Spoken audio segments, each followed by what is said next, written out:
తాకట్లో ఉన్న మీ బంగారాన్ని విడిపించి ఆ రోజు ఆన్లైన్ రేటుకి కొంటాం. Sharma gold company. నమస్కారం, వెల్కమ్ టు సుమన్ టీవీ. నేను గీతాంజలి. ప్రస్తుతం మనతో పాటు శ్రీచక్రపీఠం వ్యవస్థాపకులు, ప్రముఖ జ్యోతిష్యులు బ్రహ్మశ్రీ ప్రదీప్ జోషి గురువు గారు ఉన్నారు. వారితో మాట్లాడదాం. గురుగారు నమస్కారం అండి. గురుగారు, ఏప్రిల్ 27 ఆదివారం అమావాస్య, చైత్ర అమావాస్య. అంటే సాధారణంగా అమావాస్య 2-3 ఉంటాయి, ప్రత్యేకించి మంగళవారం కానీ ఆదివారం కానీ వస్తే చాలా విశేషం అని అంటూ ఉంటారు కదా. మరి ఈసారి ప్రత్యేకత ఏంటి? ఆ రోజున ఎటువంటి పరిహారాలు చేసుకోవాలి? ఆ రోజు వేటికి మంచిది? ఏ ఏ పనులు చేయాలి, ఏవేవి చేయకూడదో వివరించండి. తిథులలో పూర్ణ తిథులు అంటే తిథికి 5 రకాలైనటువంటి తిథులు ఉంటాయి. ఇది బాగా తెలుసుకోవాలి. జ్యోతిష్ శాస్త్ర పండితులకు మాత్రమే తెలుసు, కానీ మీ అందరు కూడా అర్థమయ్యేట్టు చెప్తాను. 5 తిథుల్లో 5 రకాలు ఉంటాయి. నంద, భద్ర, జయ, రిక్త, పూర్ణ. ఇవి 5 రకాల తిథులు. నంద తిథి అంటే పాడ్యమి, ద్వితీయ, తృతీయ, చతుర్థి, పంచమి. మళ్ళీ ఇట్లా కౌంట్ చేసుకోవాలి. నంద, భద్ర, జయ, రిక్త, పూర్ణ. పూర్ణ అంటే 5,000 రావాలి. 5,000 వస్తుంది పూర్ణ తిథి అని అడుగుతాం. సో పూర్ణ తిథుల్లో మనకేముంటాయంటే పంచమి, దశమి, పౌర్ణమి, అమావాస్య. ఈ 4 మాత్రమే పూర్ణ తిథులు. పూర్ణము అంటే అర్థం ఏంటి? కంప్లీట్నెస్ అని అర్థం. అందులోపల పర్వకాలము పూర్ణతిథులు. పూర్ణతిథుల్లో అమావాస్య, పౌర్ణమి, ఇవి 2 పూర్ణతిథుల్లో ఇంకా పర్వకాలం కింద లెక్క. ఎందుకోసం అంటే చంద్రుడు పూర్ణంగా ఉంటాడు పౌర్ణమి రోజు. 2వ రోజు చంద్రుడు పూర్తిగా లీనమైపోతాడు. లీనం అంటే మనకు కనబడడు, కాకపోతే సూర్యుడు చంద్రుడు ఇద్దరు ఒకే సరళ రేఖలకు వస్తారు కాబట్టి మనకి చంద్రుడు అగుపడు. ఎందుకోసం అంటే సూర్యుడి యొక్క కాంతి చంద్రుడికి ఇటువైపే పడుతుంది కానీ ఇటు పడదు, కాబట్టి మనకి చంద్రుడు కనబడదు. కాబట్టి చంద్రుడు కనబడినటువంటి రోజు ఏమంటారు అంటే అమావాస్య అంటారు. సో అవాస్య అని అంటారు. అంటే అంటే కనబడకుండా ఆస్య ఉంటాడు అనే దానికి అమావాస్య అని పేరు. సో అమావాస్య రోజు పౌర్ణమికి అమావాస్యకి తేడా ఫస్ట్ తెలుసుకోవాలి. పౌర్ణమి రోజు ఏం జరుగుతుంది అని అంటే శక్తి ఉత్థానం జరుగుతుంది. పౌర్ణమి రోజు పాజిటివ్ ఎనర్జీస్ అన్ని కూడా వస్తాయి. పౌర్ణమికి ఏంటంటే వృక్షములు ఏం చేస్తాయనంటే పూర్తిగా ఎనర్జీని స్వీకరిస్తాయి. పౌర్ణమికి ప్రతి ఒక్క వృక్షం, అంటే వృక్షం అంటే ఏంటి, ప్రాణశక్తి ఉన్న ప్రతి ఒక్కరికి ఎనర్జీ వస్తుంది. అమావాస్య రోజు ఏమవుతుంది అని అంటే నెగిటివ్ ఎనర్జీ, అంటే అమావాస్య రోజు ఉన్న ఎనర్జీ మొత్తం నెగిటివ్స్ అన్ని కూడా పోతాయి. సో పౌర్ణమి ఏం చేయాలంటే పాజిటివ్ ఎనర్జీ పొందాలి, అమావాస్య రోజు నెగిటివ్ ఎనర్జీ మొత్తం పోగొట్టుకోవాలి. అందుకే అమావాస్య రోజు పితృతర్పణాలు చేయడం కానీ నదీ స్నానం చేయడం కానీ ఒక నియమంగా చెప్తారు. సో ఇప్పుడు వచ్చేది ఏంటంటే ఆదివారము, అమావాస్య, అశ్విని నక్షత్రం. ఇది ఒక మంచి కాంబినేషన్. ఇది మనకి దేవి సప్తశతిలో ఒక శ్లోకం ఉంటుంది. భౌమాశ్విన్యాం మహాదేవి సన్నిధౌ జప్త్వా సిద్ధమంత్రో భవతి. అంటే దేవి అథర్వ శీర్షం అనే ఒక అద్భుతమైనటువంటి మంత్రం ఉంటుంది. భౌమ అశ్విన్యాం అంటే మంగళవారము అశ్విని నక్షత్రం వచ్చినప్పుడు ఎవరైతే దేవి అథర్వ శీర్షం చదువుతారో వాళ్ళకి అది సిద్ధి కలుగుతుంది అని ఒక చెప్పారు.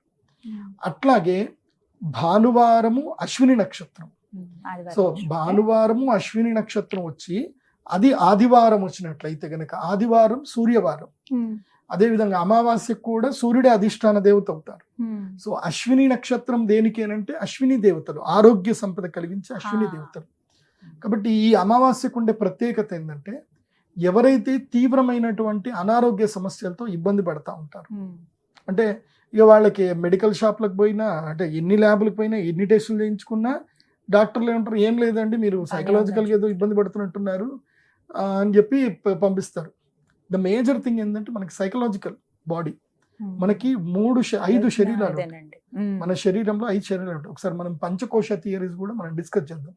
చాలా మందికి పంచకోశాలు అంటే ఏం తెలియదు. మనిషి అంటే ఇంతే అనుకుంటారు, ఇదే శరీరం అనుకుంటారు.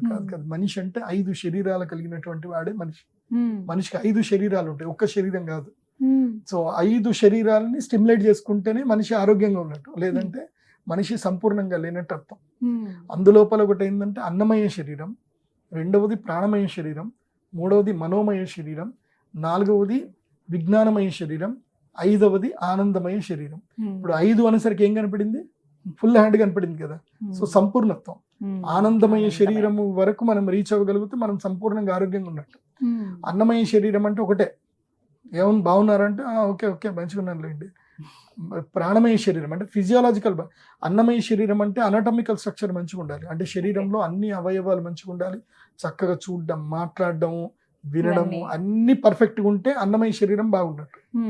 రెండవది ప్రాణమయ శరీరం, చక్కగా తిన్నది అరిగించుకుంటే బాగుంటే అది ప్రాణమయ శరీరం బాగున్నట్టు.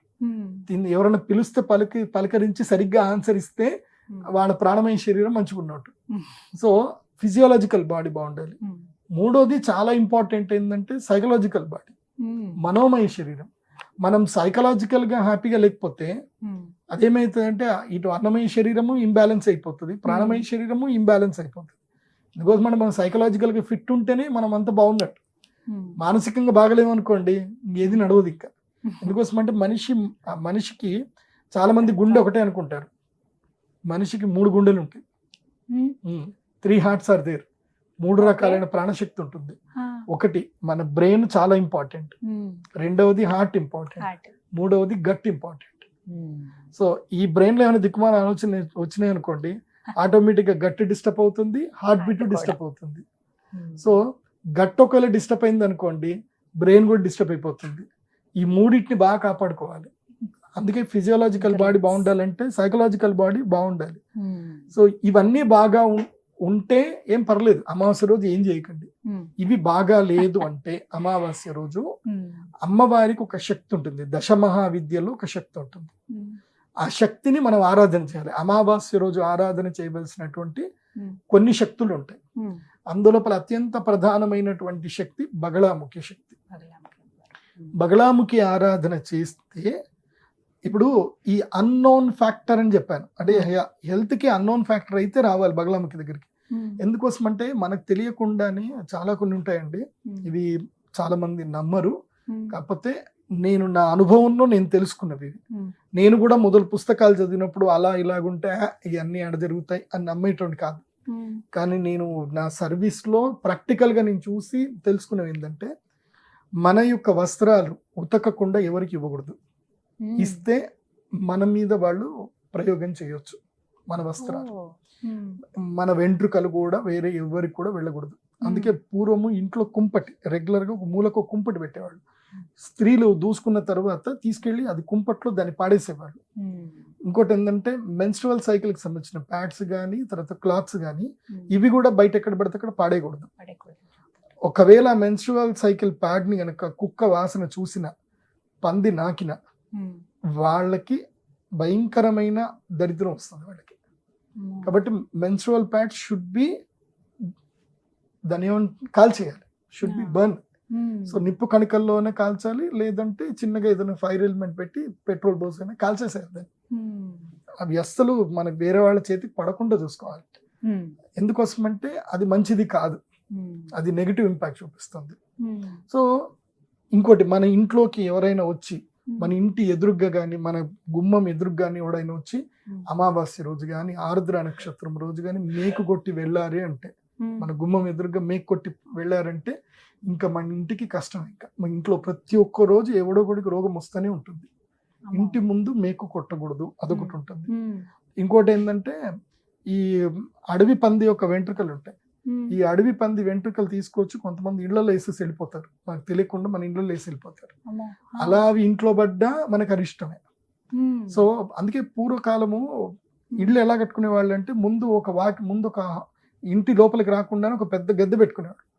ఎవరైనా వస్తే అక్కడ బయట కూర్చోవాలి, బయటనే మాట్లాడిచ్చేసి బయటనే పంపించేసేయాలి. కేవలం మనకి ఆప్యాయత ఆత్మీయత బంధువులు ఉన్నోళ్ళు మాత్రమే వాళ్ళ ఇంట్లోకి రావడం, లేదంటే బయట వాళ్ళు ఎవరైనా వచ్చినా అక్కడ చూసుకొని అక్కడికే పంపించేసేయాలి. సో పూర్వం అరుగులు ఉండేటివి, ఎందుకోసం అంటే దీనికోసం ఉండేవి. ఎవరిని పడితే వాళ్ళని ఇంట్లోకి రానియద్దు అని. అండ్ కొంతమంది పాదాలు ఉంటాయి, కొంతమంది ఐరన్ లెగ్స్ అంటారు, నిజం అది. పాదాలలో మనకి నక్షత్రాలలో కూడా పాదాలు ఉంటాయి. నేను నక్షత్ర సిరీస్ చెప్పినప్పుడు చెప్తాను, కాకపోతే ఇక అది మీరు పర్సనల్ గా తీసుకోవద్దు, కొన్ని ఉంటాయి. కొంతమంది పాదాలు ఉంటాయి. ఆ రకమైన వ్యక్తులు వాళ్ళ వాళ్ళు ఎవరి ఇంట్లో అడుగు పెట్టారు అనుకోండి, ఇది బాగా గుర్తుపెట్టుకోవాలి. ఎవరైనా మన ఇంట్లో కొత్త వ్యక్తులు అడుగు పెట్టగానే ఇంట్లో ఏదైనా సడన్ గా షాక్ సర్క్యూట్ అయ్యిందో, లేదంటే పాత్రలు కింద పడిపోవడమో, లేకపోతే ఇంట్లో ఏదైనా ఒక అలజడి వచ్చింది అని అనుకుంటే ఎస్ సమ్ నెగిటివ్ పీపుల్ మన ఇంట్లోకి వచ్చారు అనేది మనకు అర్థం. సో కొంతమంది నేను చూస్తూ ఉంటాను, మా చుట్టాల్లో ఒకళ్ళు ఉండేవాళ్ళు, ఆవిడ మా ఇంటికి రాగానే మా ఇంట్లో ఏదో గొడవ అయిపోయేది. నేను ఒక 2 రోజులు 3 సార్లు అబ్జర్వేషన్ చేశాను. తర్వాత మా అమ్మకి చెప్పా, అమ్మ ఆమె ఎప్పుడు మన ఇంటికి వచ్చినా మనకి గొడవలు అవుతూ ఉంటాయమ్మా, నువ్వు చూడు అని చెప్పా.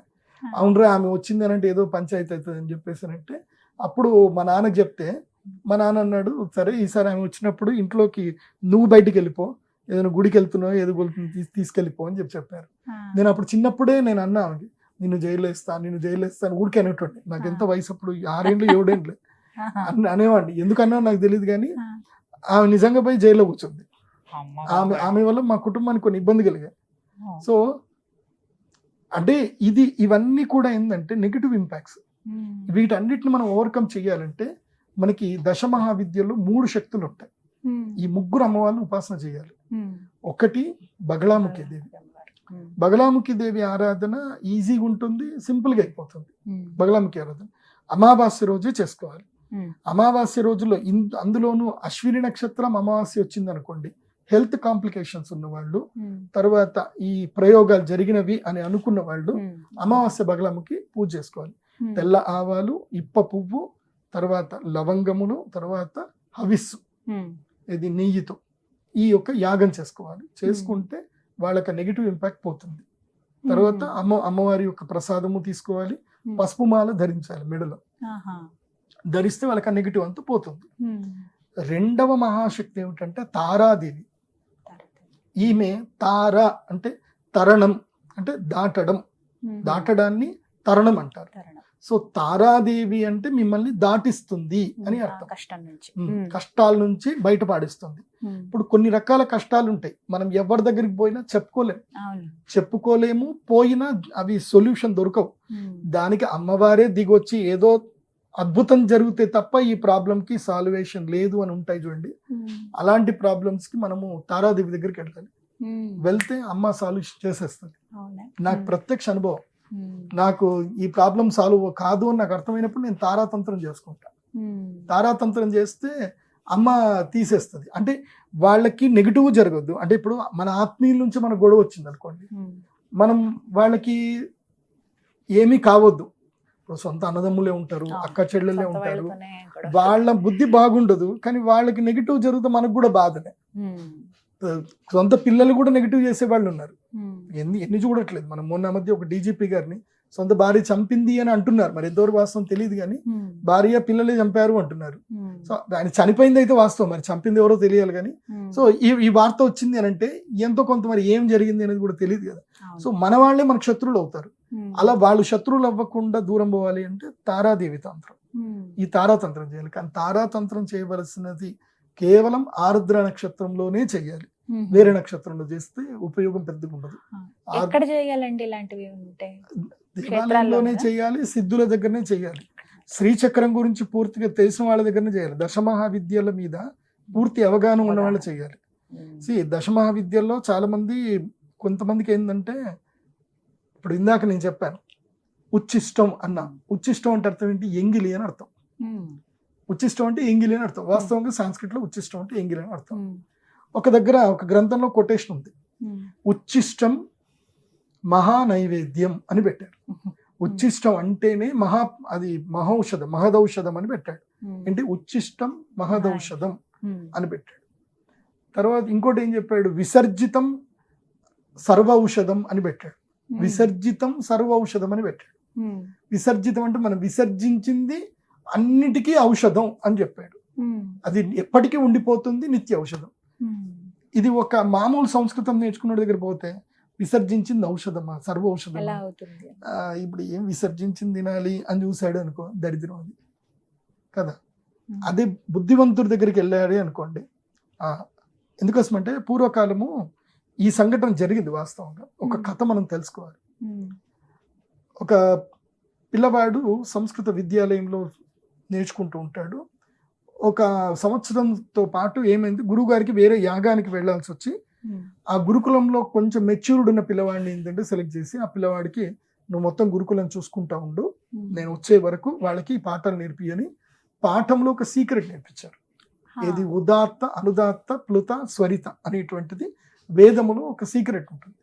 అంటే ఇప్పుడు భద్రం కరణే విష్ణుయామ దేవాః భద్రం పశ్యే మాక్షభిర్యజత్రాః స్థిరైరంగై స్తుష్టభాగం స్వస్తనోభిః వ్యశేమ దేవహితం యదాయుః అని ఈ మంత్రం చదివాను. అంటే ఈ యొక్క వాయిస్ లో పై పిచ్, హై పిచ్, లో పిచ్ ఇవన్నీ ఉన్నాయి. పూర్వకాలం ఏంటంటే వేదానికి శృతి అని పేరు. అంటే ఒక గురువు చెప్పింది విని శిష్యుడు పలకాలి. There is no written compilation, written లేవు. సో అప్పుడు ఆ గురువు ఏం చేశాడు, నేను సంవత్సరం పాటు లేకపోతే పిల్లలందరూ ఏం చదువుకుని ఉంటారు కాబట్టి ఆయన మంత్రాలన్నిటిని కూడా రిటర్న్ లో ఇచ్చి 2 సార్లు భద్రం కరణే అని 2 times అన్నారు. అంటే 2 లైన్లు పెట్టారు పైన. సో భద్రం కరణే అభిశృణుయామ దేవా, కొంచెం లో అన్నాను అంటే దాని కింద ఒక లైన్ పెట్టారు అనమాట. సో ఇలా ఉదాత్త, అనుదాత్త, ప్లుత, స్వరిత అనేటువంటి 4 స్వరాలకి ఆయన సింబల్ పెట్టి వాడికి ఇచ్చేసి వెళ్ళిపోయారు. వీడేం చేశాడు, సంవత్సరం పాటు మొత్తం కూడా పిల్లలందరికీ నేర్పించేసి వీడు వచ్చేసరికి వీడు ఎంత తెలివైన పిల్లాడు అంటే మిగతా ఏవైతే స్క్రిప్ట్స్ ఉన్నాయో అవన్నీ బైహార్ట్ చేసేసుకున్నాడు. మంచి బైహార్ట్ చేశాడు, స్క్రిప్ట్స్ అన్ని బైహార్ట్ చేశాడు. పిల్లలందరూ నేర్పించి గురువు ఆయన 10 సంవత్సరాలు నేర్పించాల్సిందంతా సంవత్సరం నేర్చేసుకున్నాడు ఈ పిల్లాడు. గురువు చాలా సంతోషపడ్డాడు. సంతోషపడ్డ తర్వాత కానీ నువ్వు ఈ 10 సంవత్సరాలు సంవత్సరం నేర్చుకున్నావు, కానీ ఈ 10 సంవత్సరాలు కూడా నువ్వు గురుకులంలోనే ఉండాలి. కాకపోతే నువ్వు విద్య ఒకటే నేర్చుకోవడం కాదు, సంస్కారం కూడా నేర్చుకోవాలి, అందులోపల కొన్ని లూప్ హోల్స్ కూడా నేర్చుకోవాలని చెప్తే ఇవన్నీ అవసరం లేదు, నాకు అంత వచ్చేసింది కదా, నాకు ఆల్రెడీ మంచి ఉద్యోగం నాకు వచ్చేసింది, మా అమ్మ నాన్న రమ్మన్నారు, నేను వెళ్ళిపోతున్నాను. గురువు ఆజ్ఞ లేకుండా వెళ్ళిపోతాడు. వెళ్ళిపోయిన తర్వాత ఏం జరుగుతుంది, కొన్ని రోజుల తర్వాత ఇతడి పరిస్థితి ఎలా ఉంటుంది అని అంటే చినిగిపోయిన బట్టలు వేసుకుంటాడు. అంటే చినిగిపోయిన బట్టలు అంటే ఒక రకమైన బట్టలు వేసుకుంటాడు అనమాట. వేసుకొని తర్వాత ఎక్కడైతే ఎంగిలి ఉంటాయో అవి తింటా ఉంటాడు అనమాట. ఒకసారి ఒక పెద్ద మహాసభ జరిగినప్పుడు రాజుగారు అందరినీ పిలుస్తారు. ఇతని పేరు చాలా గొప్ప పేరు, పిలుస్తారు. ఇతను వచ్చి సభాస్థల్లో కూర్చుంటాడు. వెరైటీగా పట్టుబట్టలు, వెరైటీ బట్టలు కట్టుకొని కూర్చుంటాడు అనమాట. ఇతని దగ్గర వాసన వస్తూ ఉంటుంది, జిడ్డు వాసన వస్తూ ఉంటుంది. కూర్చుంటే ఎందుకో సరే అని చూస్తారు. అంటే అందరిలో అతను ఒక వ్యతిరేకంగా అనిపిస్తున్నాడు. సరే అని తర్వాత సభాస్థలిలో ఒక్కొక్కళ్ళు వాళ్ళ ప్రజెంటేషన్ వచ్చినప్పుడు ఎవరి ప్రజెంటేషన్కి రాజు ఇంప్రెస్ కాడు, కానీ ఇతను వచ్చి వేదం చదువుతూ ఇంప్రెస్ అయిపోతాడు.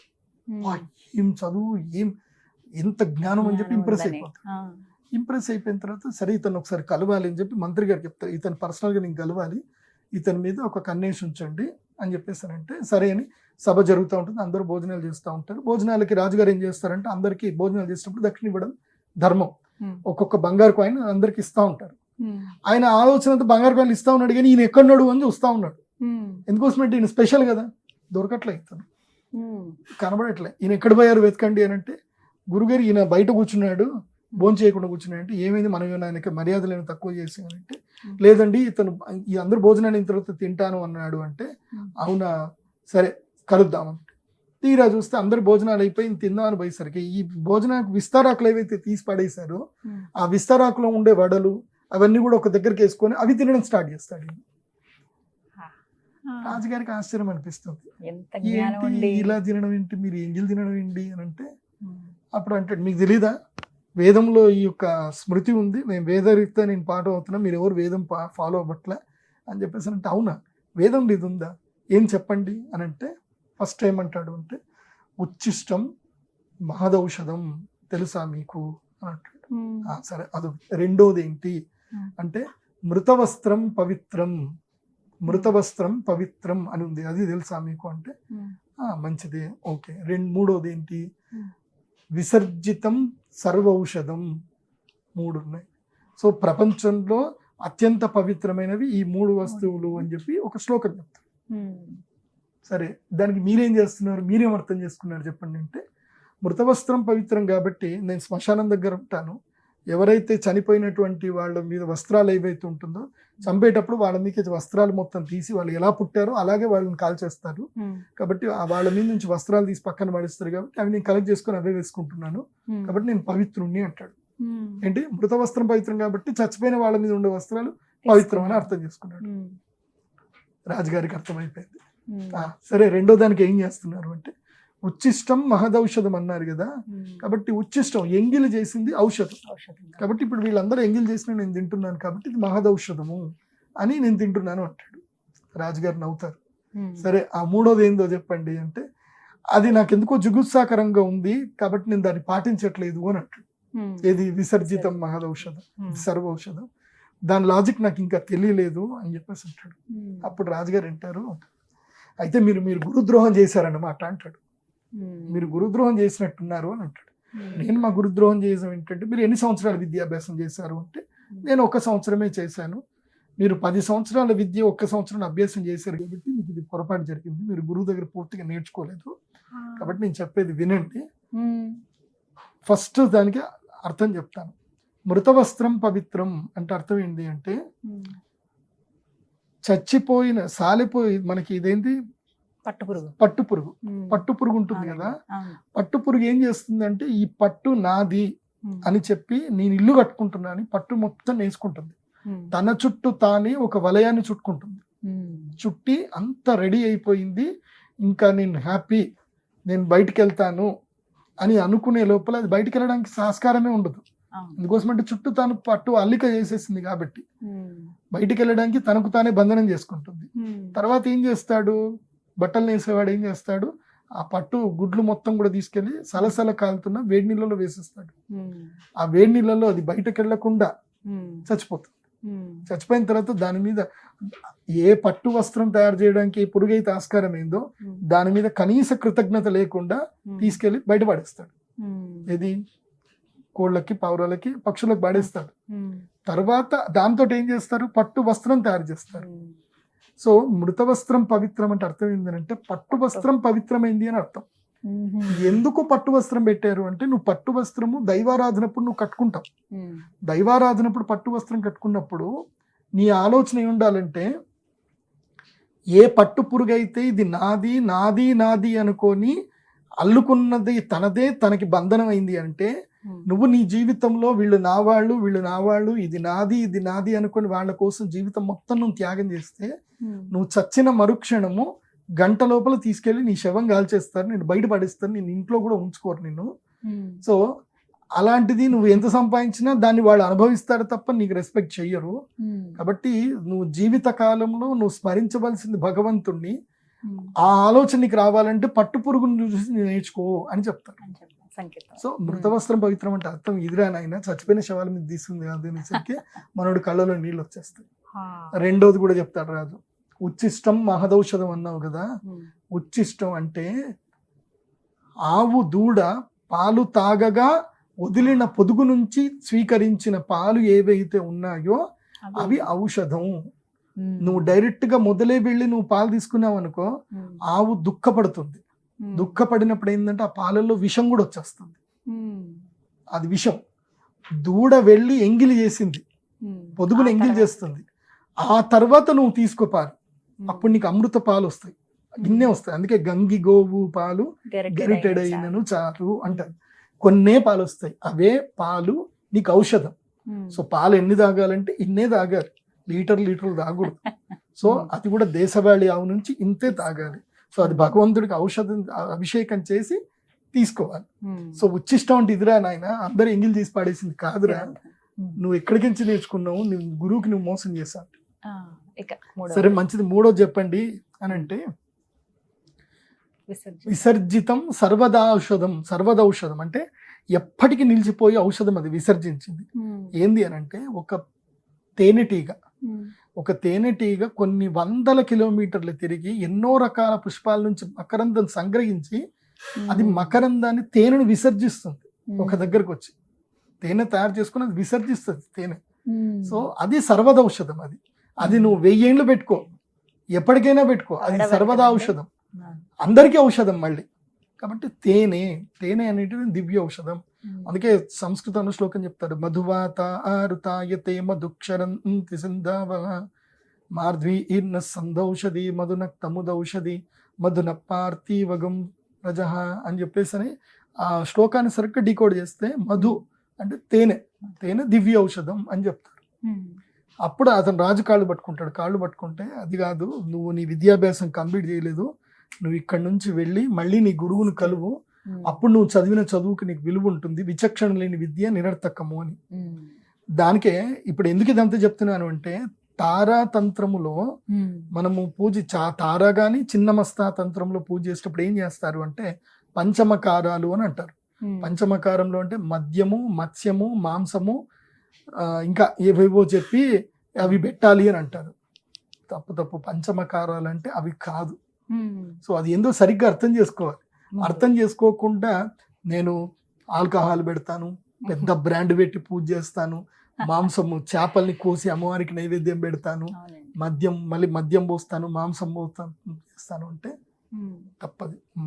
పంచమకారాలు దశమహావిద్యలకు కాదు, అది కాదు. పంచమకారాలు శ్రేష్టమైనవి. సో అవి ఏందు అనేది నేను చెప్తాను. కాకపోతే అవి సీక్రెట్స్ అన్నమాట. అవి మనకి శారదా తిలక తంత్రము మంత్ర మహోదధి అనేటువంటి పుస్తకములో ఈ దశమహావిద్యలు చెప్పారు. అవి ఎక్కడున్నాయి కూడా చాలా మందికి తెలియదు. దశమహావిద్యలు అంటారు, చాలా మందికి తెలియదు. కాబట్టి ప్రతి ఒక్క శక్తిని ఆరాధించే పద్ధతి గురుముఖత వెళ్ళాలి. నోటికి పంచమకారాలు అంటే మద్యం, మాంసం అదని చెప్పేసి పోకూడదు. ఇంకోటి హఠయోగ ప్రదీపికలో ఉంటుంది, గోమాంసం భక్షయ నిత్యం అని ఉంటుంది. ఏంటి గోమాంసం భక్షయ నిత్యం? ఏమర్థమైంది మీకు కామన్ గా?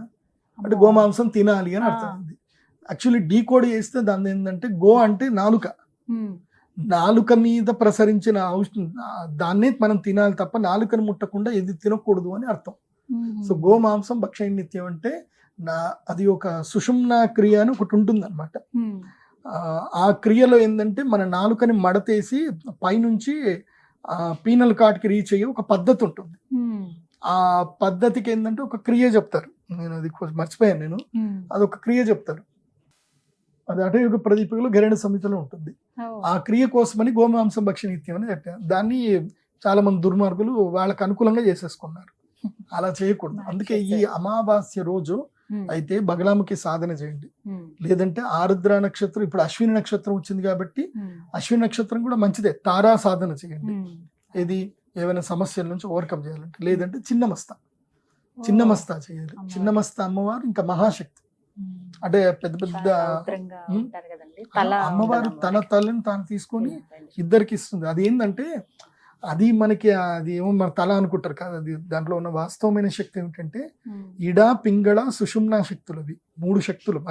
మన శరీరంలో 3 శక్తులు ఉంటాయి. ఇడా నాడి, పింగళ నాడి, సుషుమ్నా నాడి అని. సుషుమ్నా నాడి ద్వారానే చేతన పొందినటువంటి ఇడా, పింగళ నాడులు ఉంటాయి. ఆ ఇడా, పింగళ నాడుల యొక్క చైతన్య శక్తిని సుషుమ్నా నాడికి అందించడమే ఈ పద్ధతి అని చెప్పడమే చిన్నమస్తా దేవిది. అది అందరూ పిచ్చి పిచ్చిగా అనుకుంటారు. కుండలిని శక్తిని సరిగ్గా తెలుసుకోవాలి. సంస్కృతము పర్ఫెక్ట్ గా నేర్చుకోవాలి. అమరకోశం నేర్చుకోవాలి.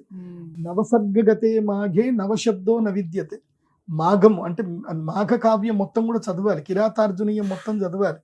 కిరాతార్జునీయం చదవకుండా మాఘము అంటే అర్థం ఏంటంటే శిశుపాల వధ తర్వాత ఇంకోటి ఏంటి హర్ష నైషధం, కుమార సంభవం, కిరాతార్జునీయం. ఇవన్నీ చదివితే మనకి సంస్కృత జ్ఞానం పరిపుష్టి వస్తుంది. ఆ తర్వాత రామాయణము, మహాభారతం, శ్రీమద్ భాగవతం కూడా చదవాలి. ఇవన్నీ చదవాలంటే జీవితకాలం కష్టపడాలి. అమ్మవారి అనుగ్రహం వల్ల నేను అన్ని పేజీలు అయితే తిరిగేసాను. కాబట్టి ఈ దేనికైనా పెద్దగా అవగాహనతనం ఉండాలి. అవగాహన లోపంగా ఏ పనులు చేయకూడదు. గురుముఖత చేయాలి. నా అదృష్టం బాగుంది, మాకు మంచి గురువులు దొరికారు. సో నేను ఏది అడిగినా వాళ్ళు అనుగ్రహిస్తారు, నాకు అది దొరికిపోతాయి.